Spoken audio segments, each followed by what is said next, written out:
Samantha Blake stood at the head of the mahogany boardroom table, heart pounding so fiercely she thought the executives might hear it. Outside the floor-to-ceiling windows, the city pulsed with life, streetlights glinting off sleek high-rises, the river glimmering like liquid silver. Inside, however, the air was as cold as winter. "Sam," her father began, voice measured but icy, "you committed a grievous error on the Corinthia project." His steely blue eyes, so like her own, never flicked with warmth. "Your miscalculation cost us nearly $8 million. Across the table, her older brother Michael leaned forward, fingers steepled. "I put together a damage control team," he said smoothly. "But we can't afford to have someone of your enthusiasm destabilizing the entire firm." His lips curved in what he must have thought was a comforting smile. To Samantha, it looked like a predator baring its teeth. Samantha's jaw clenched.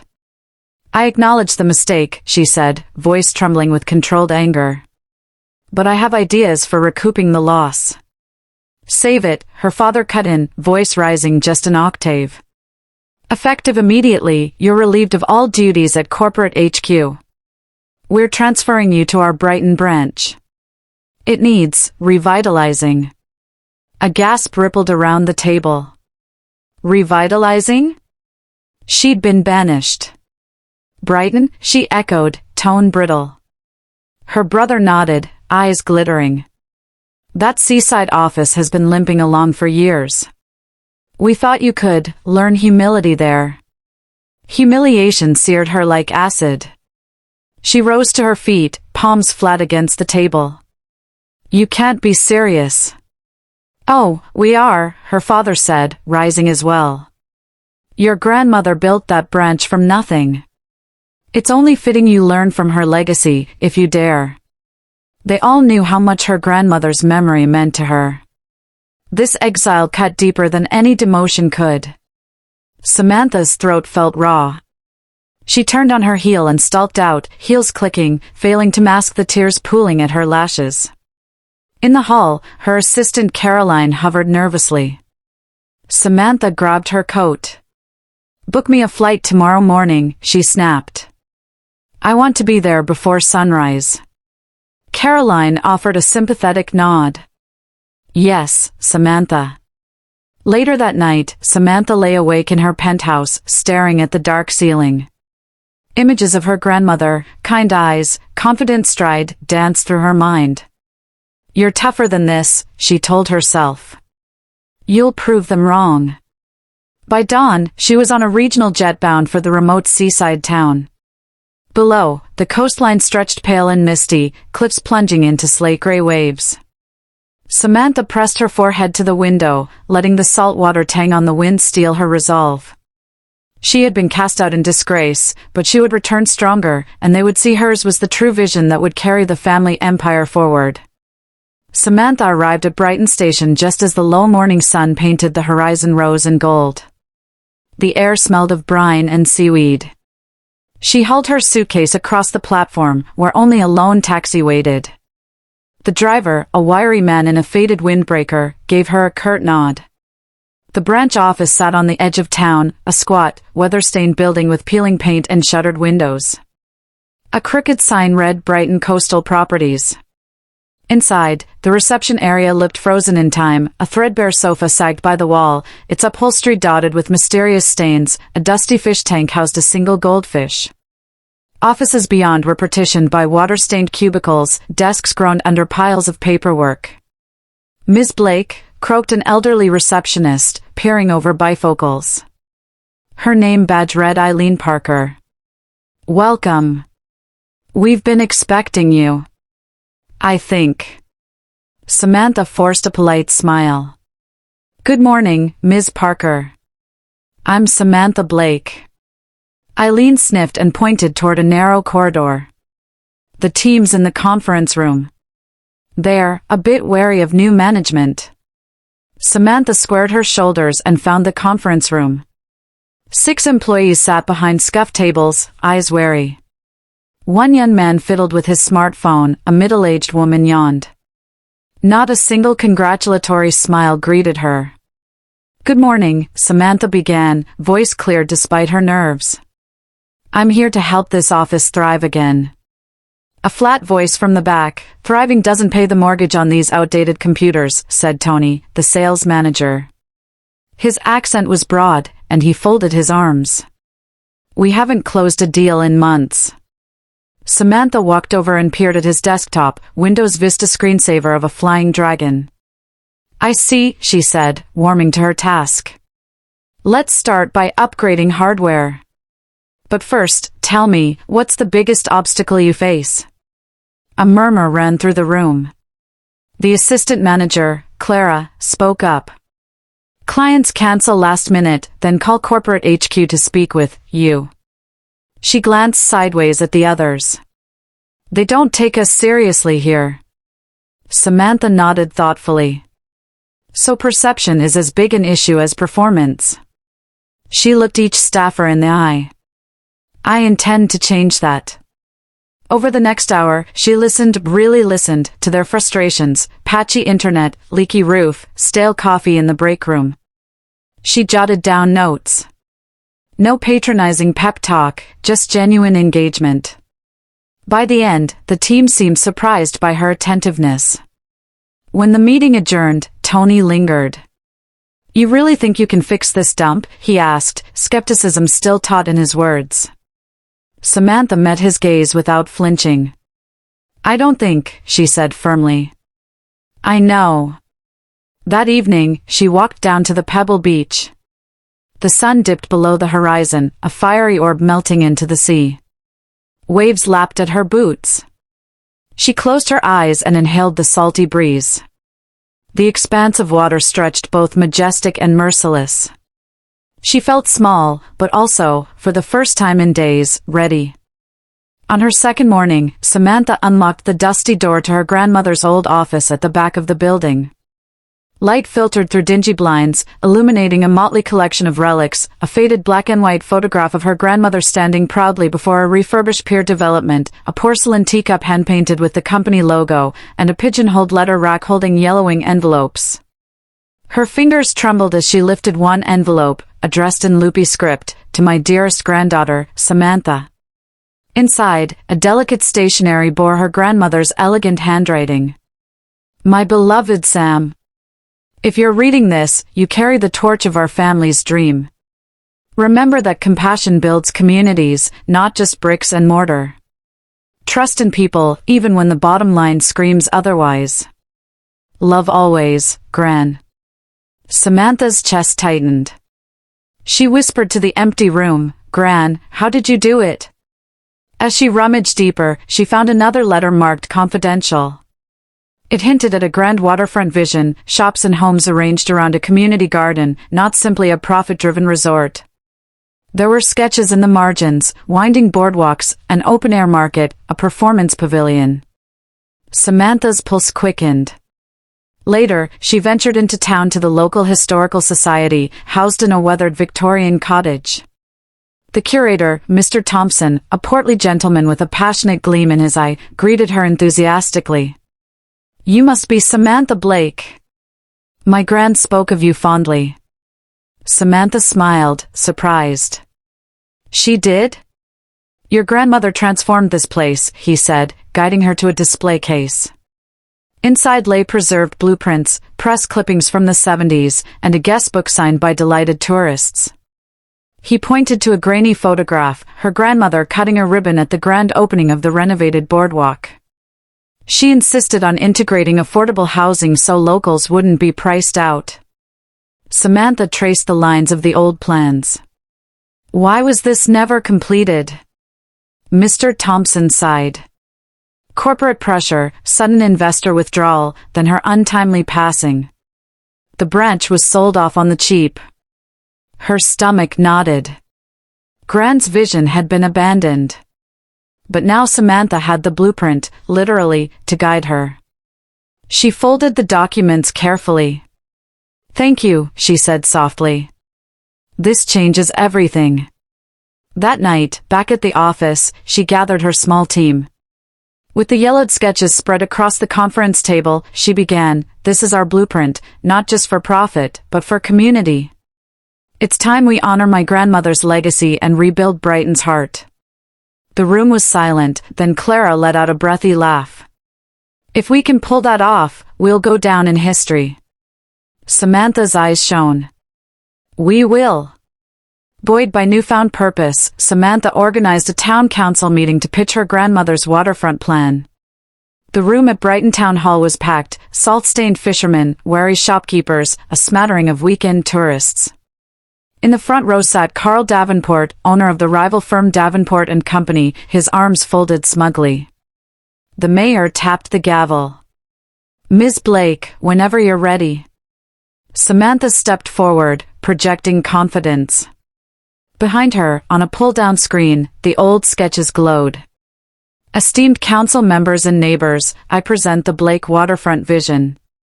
This isn't just a real estate project, it's a commitment to Brighton's future. She walked them through each element, a mixed-use promenade, community event spaces, affordable townhouses for long-time residents. She emphasized job creation and cultural programming. The room murmured approval, until Carl rose. Charming nostalgia, he sneered.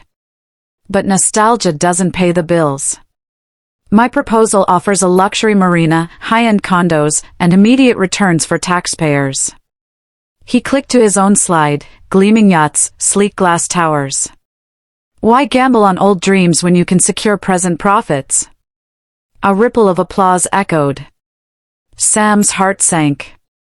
She had expected resistance, but not so pointed and personal. She opened her mouth to respond, but the mayor intervened. We'll take a vote. The councillors filed ballots. When they announced results, 6-4 in Carl's favor, Sam felt the sting of defeat. As the audience applauded Carl's smug grin, she gathered her notes. Outside, a reporter shouted questions, but she brushed past him, refusing comment. Back at the office, her team looked shell-shocked. Tony sullenly said, "That was a disaster." Clara reached for Samantha's hand. "We'll regroup." Samantha's throat burned with frustration. She stared at the dusty floor. Then she lifted her chin. "No," she declared. "They may have beaten us today, but they haven't seen the last of the Blake name." That night, she returned to her grandmother's office and sat amid the relics. She replayed the meeting in her mind, noting each flaw in her pitch. "They didn't believe I could deliver," she muttered. "So I'll make them believe." The following morning brought an unexpected guest. As Sam unlocked the office, a tall man in a weathered leather jacket waited in the corridor. His silver-streaked hair and confident stride felt familiar. "David Carrington?" Samantha ventured. He extended his hand, eyes warm. "David Fitzgerald, but everyone called me David Carrington back in the day." His gaze softened as he took in the grandmother's portrait on the wall. "Your grandmother spoke of you often." Samantha gestured inside. "Please, come in." David surveyed the room, the blueprints, the letters, the faded photograph of her grandmother. "You've found her vision." Samantha nodded. "I thought it was dead." He shook his head. "Not dead, dormant. Your family sidelined it, but the community never forgot. I've watched you fight, from corporate HQ to here. You have her fire." She crossed her arms. "But I'm down one vote." He smiled cryptically. "Votes can be changed. But you'll need more than passion, you'll need evidence." He reached into his jacket and produced a tarnished key on a frayed ribbon. "This opens a chest in your grandmother's old office. Inside are documents that could expose how Carl swayed the original deal." Samantha's pulse quickened. "Where did you get that?" David's eyes twinkled. "Let's just say I was her partner in more ways than one. I've waited for someone worthy to continue her work." She took the key, weighty in her palm. "Thank you, David." He patted her shoulder. "Trust the past to guide the future. And remember, you're not alone in this fight." As he turned to leave, Samantha called after him, "Will you help me?" David paused in the doorway. I always have. When the door closed, Samantha stood in silence. In her hand, that old key represented not just access to hidden files, but the first real ally she'd had in days. With renewed determination, she stepped back into the office, slid open the desk drawer, and prepared to unveil the secret that might just turn the tide and shake the foundations of the Blake empire forever. The first light of dawn crept through the dusty blinds of the Brighton Branches conference room, illuminating motes of dust dancing in the stale air. Samantha Blake stood before her team, determination burning in her dark eyes. She had spent the previous night sketching out a step-by-step plan: new hardware, a community open house, staff training workshops, and a modest marketing blitz targeting local homeowners. Now she was ready to set the phoenix of this office alight. "Okay, team," she began, voice clear and confident. "We start by modernizing our tools. Today I sign off on 10 new laptops and updated software licenses. We'll be faster, more professional." Murmurs of excitement rippled through the small group. Tony, the skeptical sales manager, crossed his arms but nodded grudgingly. Clara, the assistant manager, allowed a hopeful smile. Within hours, dusty desktops were carted away and sleek laptops clicked to life. Samantha watched as her team logged into their new systems. The hum of progress electrified the room. Later that afternoon, she gathered everyone for the first of many workshops. In an awkwardly lit upstairs office, she led a branding session. "Our website must reflect our vision," Samantha insisted, projecting mock-ups of a refreshed homepage. Bright colors, vibrant community imagery, clear messaging, Brighton coastal properties, where heritage meets innovation. As the staff offered suggestions, what if we feature local artists? Can we add a calendar of town events? Samantha weaved their ideas into the concept. For the first time, the team felt ownership rather than exile. By week's end, Samantha organized an open house at the grandmother's old office. She'd repainted the facade, installed planters bursting with flowers, and laid out refreshments on crisp linens. Bunting adorned the windows, and inside, photographs chronicled the branches storied past alongside Samantha's new renderings. Residents wandered in, curious. Mrs. Patel, who owned the corner convenience store, ran her hand over a blueprint. "This looks wonderful, Ms. Blake," she said. "Can you really build that promenade?" Samantha clasped her hands. "Yes. But I need your input. What does Brighton need most?" A spirited discussion followed: more family-friendly shops, an ice cream kiosk near the beach, youth art classes in the pavilion. Samantha scribbled notes, her grandmother's letter echoing in her mind: trust in people, even when the bottom line screams otherwise. By the time the sun dipped below the horizon, Samantha stood on the refurbished porch, watching neighbors mingle, laughter spilling out. Tony approached, clearing his throat. "I'll admit, it's impressive." He extended a hand. "I'm in." One by one, the rest of the team joined the circle of commitment. In that golden hour, Samantha felt the spark of something real, community pride fused with corporate ambition. The ashes of disgrace were dissolving, replaced by embers of hope that promised to ignite a full blaze.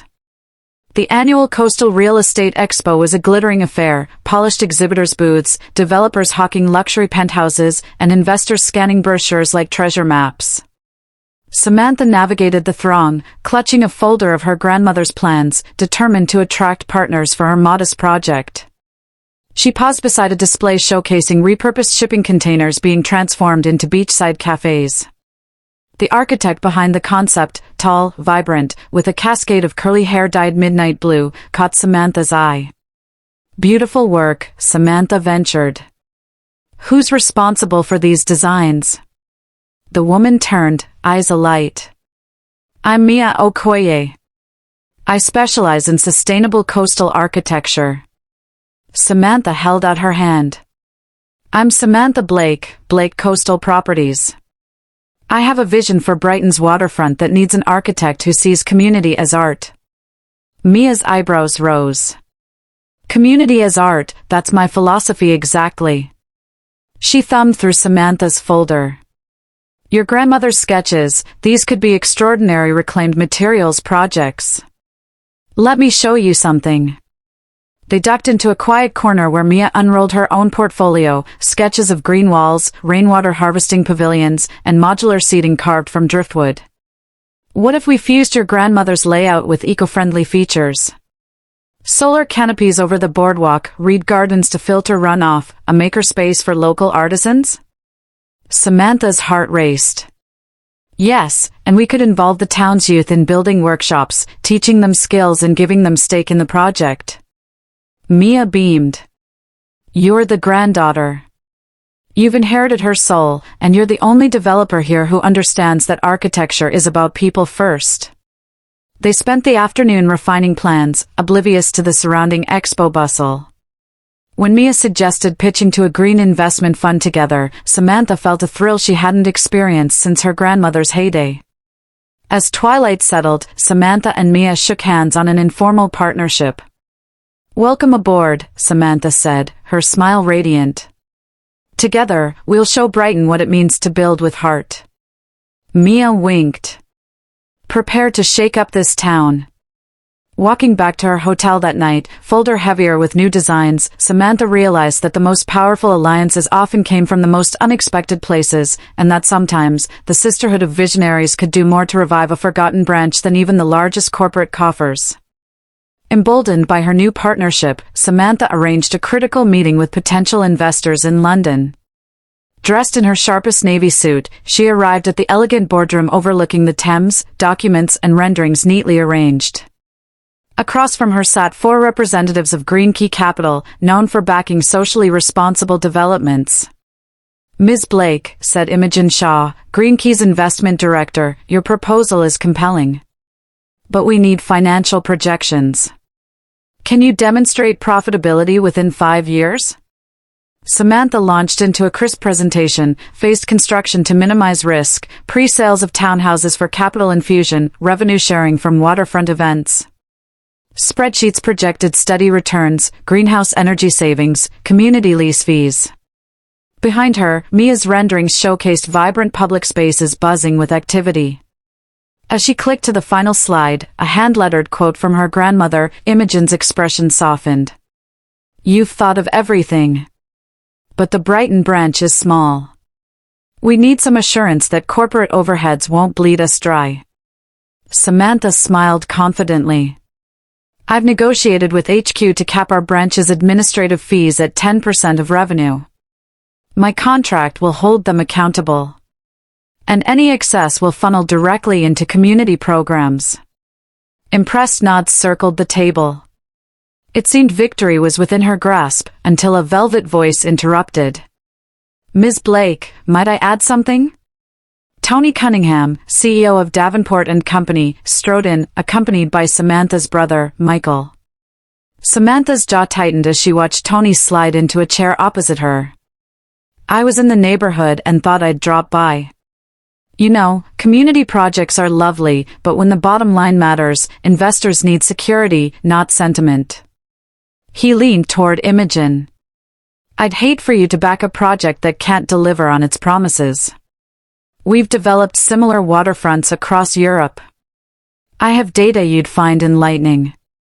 Michael produced a glossy packet. We thought you'd like to compare metrics. He flicked through pages of Davenport's successful portfolios, impressively funded, if sterile. Imogen glanced between the 2 proposals, eyes narrowing. Samantha's throat burned with betrayal. Her own brother had colluded with her rival to undermine her. Before she could respond, Imogen said, We'll take both proposals under consideration. She dismissed them with a polite nod and ushered her team out. Samantha sank into a chair, heart pounding. Mia grabbed her hand. Don't let them rattle you.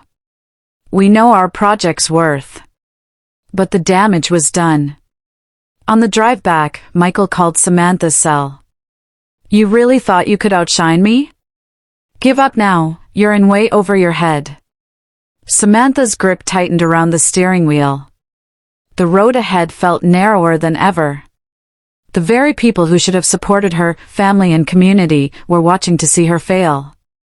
She took a deep breath. "I'm just getting started," she whispered. That evening, Samantha returned to Brighton determined to find ammunition against her rivals. In the dim light of her grandmother's reclaimed office, she retrieved the small brass key David had given her. Heart-pounding, she knelt beside the battered desk and opened the hidden compartment. Inside lay a leather-bound chest, its surface cracked with age. Samantha lifted the lid and gasped, map scrolls, old deeds stamped with official seals, and a heavy folded parchment. She carefully unrolled it to reveal a land deed, dated decades earlier, for a vast tract of coastal property, untouched dunes and woodlands, adjacent to the central pier. Her breath caught. This was the deed her grandmother had purchased at a bargain, foreseeing its strategic value. But somewhere along the line, the branch's subsequent managers had ignored it, and corporate HQ had quietly sold off much of it to cover short-term debts. Below the deed was a note in her grandmother's handwriting. "This land is our secret weapon. It can anchor the waterfront project and provide funds without outside investors. Protect this at all costs." Samantha's pulse raced. If she could reclaim title to that land, she'd secure breathing room, space to build exactly what the town needed, with or without external funding. But digging into corporate records would be challenging and dangerous. She turned to the letters beneath the deed. One was addressed to her grandmother's closest confidant, detailing how the corporate board had schemed to sell off portions of the property to special interests. Names scandalously included her own father and brother. Samantha picked up her phone and dialed David's number. "Find out everything you can on those transfers," she instructed, voice low. "And quietly. If we prove corporate misconduct, we can nullify the sales and recover our land." David's steady voice reassured her. "I'm on it. Meet me at the old pier tomorrow at dawn." As she gazed at the dusty documents, Samantha felt the weight of her grandmother's legacy and the power she now wielded. The attic had given her the ammunition to fight back. But with every secret exposed, the stakes soared higher. It was no longer just about redemption, but about justice, both for Brighton and for her grandmother's memory. At first light, Samantha met David on the weathered planks of the old pier, salt spray misting the air. He handed her a manila envelope bulging with corporate memos, board meeting minutes, and legal affidavits. "Look here," he said, pointing to a passage in the minutes. "Your grandmother argued passionately against selling these lands, citing long-term community value. But after her death, the board cited financial exigency to authorize the sale. They knew exactly what they were doing." Samantha's fists clenched. "We have to make this public." David nodded. "But we need the right moment. Meanwhile, use these documents to approach a sympathetic council member, get the transaction invalidated on procedural grounds." They spent the morning strategizing, drafting letters to the press, scheduling a closed-door meeting with council allies, and outlining a special shareholder motion to reclaim the land. By midday, Samantha returned to the branch office and called an all-hands meeting. Her team gathered, curiosity and concern etched on their faces. "I've uncovered the full story of why Brighton's waterfront project stalled," Samantha began, holding up the grandmother's deed. "This land belongs to us, legally and morally. We have evidence that HQ executives improperly sold it. Tomorrow, I'll present our case to the council and the media." A stunned silence. Then Clara's voice, soft but resolute, "We're with you, Samantha." Tony slammed his palm on the table. "Let's show them what real estate can be when you care about people." The team erupted into applause. In that moment, Samantha realized she had reignited not only her grandmother's vision, but also the collective spirit of the entire branch. The grandmother's vision was no longer a dusty sketch in an attic, it was a living, breathing promise that would soon reshape Brighton's destiny. As Samantha gazed out at the shimmering water, she felt her grandmother's presence, urging her onward. Exile had forged her, setbacks had steeled her, and now she stood on the cusp of vindication. The tide was turning, and with chapters unwritten still ahead, Samantha Blake was ready to lead Brighton into a new dawn, one built on compassion, community, and the legacy of a woman who had dared to dream. The Grand Council chamber buzzed with anticipation. Brightly painted murals of Brighton's past adorned the walls, but today all eyes were fixed on Samantha Blake as she stepped up to the podium, clutching her grandmother's original blueprints and the recent corporate memos. Seated before her were 10 town councillors, including Councillor Reeves, a notorious skeptic, and Councillor Patel, the store owner who had warmed to Samantha during the open house. "Good afternoon," Samantha began, her voice calm yet resonant. "I stand before you not only as a representative of Blake Coastal Properties, but as the granddaughter of the woman who first dared to dream this waterfront vision." She unfurled a large poster of her grandmother's original renderings, now reimagined in vibrant color by Mia's sustainable design. A murmur rippled through the room. Reeves leaned forward. "Ms. Blake, we've heard your predecessor's plans. What makes this proposal any different from the stalled projects of the past?" Samantha met his gaze. "Because this time, I come bearing proof, and the people's voice." She clicked to a slide showing photos from the open house, residents discussing kiosks, children sketching in the pavilion, fishermen nodding approval. "This community has embraced these plans." And here, she held up the stack of board minutes, is documented proof that corporate mismanagement sold off critical parcels of land illegally. Reclaiming that land restores the foundation of this project. Councillor Patel stood, voice firm. "I second her motion. Brighton's heart has been neglected for decades. It's time we honor our heritage, and build a future our grandchildren will cherish." Another councillor chimed in, "I move to vote in favor, provided we secure funding safeguards." Reeves sat back, mouth tight, but the vote proceeded, 7 in favor, 2 abstentions, 1 nay. A cheer rose from the gallery. Samantha exhaled, relief and triumph mingling in her chest. She exchanged a grateful glance with Mia, standing at the back. Outside the chamber, reporters swarmed, microphones thrust forward. Samantha smiled, letting the cameras capture the moment, her first major victory for Brighton's resurgence. Flush with triumph, Samantha pressed on, but danger lurked. A week later, she received an anonymous tip: someone was snooping around the construction site at night. Determined to nip sabotage in the bud, she and Tony staked out the site under the moonlight. At midnight, flickering headlamps revealed a lone figure rifling through the tool crates. Samantha's heart pounded. "Freeze," she whispered into her radio. Security guards moved in. The intruder, a young man in a Davenport and Company jacket, stood bewildered as the guards cuffed him. In the station's holding cell, Samantha confronted the spy. "Who sent you?" she demanded, eyes blazing. The man's shoulders slumped. "It wasn't personal," he muttered. "They just wanted to delay progress, rip out cables, wreck machinery, force you back to corporate HQ."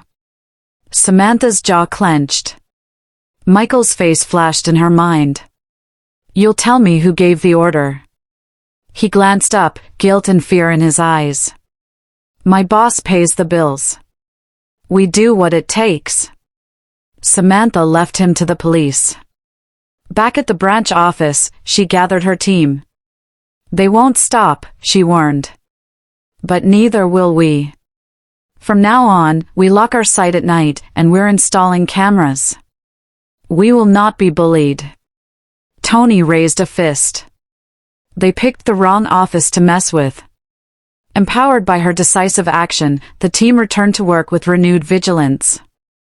Samantha realized that every step forward would invite backlash, but also that her resolve, like her grandmother's before her, was unbreakable.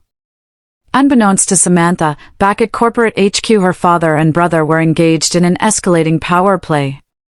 Michael circulated a confidential memo to board members, arguing that the Brighton branch was draining corporate resources and recommended dissolving it entirely. He painted Samantha as reckless and overzealous, a sentimentalist who endangered shareholder value. Word of the internal coup reached Samantha through David, who intercepted the memo before it went to the CEO. "They're pushing for a vote next Monday to pull your branch's funding," he warned, handing her a printed copy. "We need to stall or reverse it." Samantha gripped the paper, fury surging. She called an emergency video conference with the board. As her father's stern face appeared on screen, she didn't flinch. "Dad," she began, measured. "You claim Brighton is a liability. I say it's our greatest asset, one that's already delivering returns through pre-sales, community partnerships, and media goodwill." She presented her up-to-date financials, revenue from early townhouse bookings, sponsorship deals with local businesses, and cost savings through Mia's sustainable design. Her brother interjected, "Those numbers are projections, Sam, fantasies conveniently timed for your PR push." Samantha met Michael's glare. "Their numbers audited by an independent accountant. And I have letters of support from key investors ready to sign funding agreements contingent on your approval." The board members exchanged uneasy glances. Her father cleared his throat. "This is a family decision, Samantha. We can't let emotion override physical reality." Samantha's voice quieted but carried steel. "My grandmother built Brighton on compassion and foresight. I refuse to let her legacy be sacrificed for a quarterly report. If you vote to cut funding, I will take this case to the shareholders and public. Brighton will not die quietly." Silence followed. Her father's shoulders slumped. Finally, he sighed. "Very well. We'll table the vote until next quarter. But understand, this branch operates on a tight leash." Samantha nodded curtly. "Understood." As the call ended, she realized the corporate war would continue, but she'd secured a reprieve. The power struggle had shifted, she was no longer playing defense, but positioning for a final victory. Freed from immediate threat, Samantha turned her focus to mobilizing Brighton itself. She organized a Build Brighton Day, inviting volunteers, residents, local businesses, even students, to paint railings, plant dune grasses, and assemble demonstration kiosks. On a crisp Saturday, the town square teemed with activity. Children in branded t-shirts wielded paintbrushes, artisans displayed handcrafted tile murals, and local musicians serenaded under a marquee proudly bearing the project logo. Mia led workshops on eco-construction techniques, teaching young carpenters how to repurpose driftwood into seating benches. Samantha floated through the crowd, shaking hands and soaking in the atmosphere. Mrs. Patel presented her with a tray of homemade pastries. "You've given us hope," she whispered. "My shop's foot traffic has tripled since the open house." Tony organized a friendly soccer match on the vacant lot destined to become the community garden. Laughter and cheers echoed as volunteers celebrated their progress. Word of the festivities spread on social media, and by evening, local news cameras captured scenes of unity and transformation. Standing atop a makeshift stage, Samantha addressed the crowd. "You are the true heroes of this project. Without your sweat, creativity, and pride, these plans would remain drawings on paper. Together, we are building more than a waterfront, we are building a legacy." The audience erupted in applause, many wiping away tears. In that moment, Samantha realized that no corporate memo or boardroom duel could match the power of a community united. The local heroes had claimed ownership of their future, and she was honored to lead alongside them. Just when triumph seemed assured, shocking headlines splashed across social media. Blake scandal, Samantha's past revealed. The exposé detailed a personal secret Samantha had guarded fiercely, her brief engagement years earlier to a college friend, ending badly, with rumors of infidelity that she'd never publicly addressed. The article, published by Michael's clandestine PR firm, spun the narrative: is Samantha Blake too emotionally compromised to run a major development? It implied she was driven by ego rather than genuine community care, questioning her moral authority. Samantha's phone erupted with calls, some sympathetic, others accusatory. The community she'd fought so hard to win now looked uncertain. Clara burst into her office. "They're quoting your ex-fiancé, Sam. He's saying you pursued this project out of spite, not service." Samantha sank into her grandmother's old armchair, grief and anger warring in her chest. She remembered Gran's words, "Trust in people, even when the bottom line screams otherwise." How could she rebuild trust when her own integrity was under attack? Minutes later, Mia knocked and entered, eyes fierce. "They think your past defines you," she said. Let's prove them wrong. She laid out a plan for Samantha to appear live on local TV, answer the allegations head-on, and then tour key project sites with genuine community advocates. That evening, Samantha took a deep breath in front of the cameras. Host Mark Ridge asked the loaded question, "Ms. Blake, were you using this project to rewrite your personal narrative?" Samantha's gaze was steady. "This project isn't about me, it's about Brighton. My past mistakes taught me humility and resilience. If anything, they prepared me to listen and lead with empathy." She invited several local volunteers onto the set, Mrs. Patel, Tony, and even the young spy she'd helped rehabilitate, each attesting to her character and dedication. By the segment's end, the studio audience gave her a standing ovation. Social media sentiment shifted, people praised her transparency and courage. Late that night, Samantha stood on the pier, wind whipping her hair. She whispered to the empty night, "Your secret clause, Gran, no betrayal can break what you built." The final blow from her brother had stung, but she had weathered it. The last betrayal only strengthened her resolve. Brighton's future, and her own redemption, were unstoppable. Late one evening, Sam sat alone in the softly lit attic office, the silence broken only by the hum of her laptop. David had just emailed her a digitized recording, her grandmother's voice, warm yet authoritative, captured on fragile reel. Hands trembling, Sam inserted headphones and pressed play. "Grandmother, softly, my dearest Sam, if you're listening to this, it means the tides have turned. Remember, evidence is our strongest ally, seek the correspondence in my sealed folders. Truth, once unearthed, cannot be buried."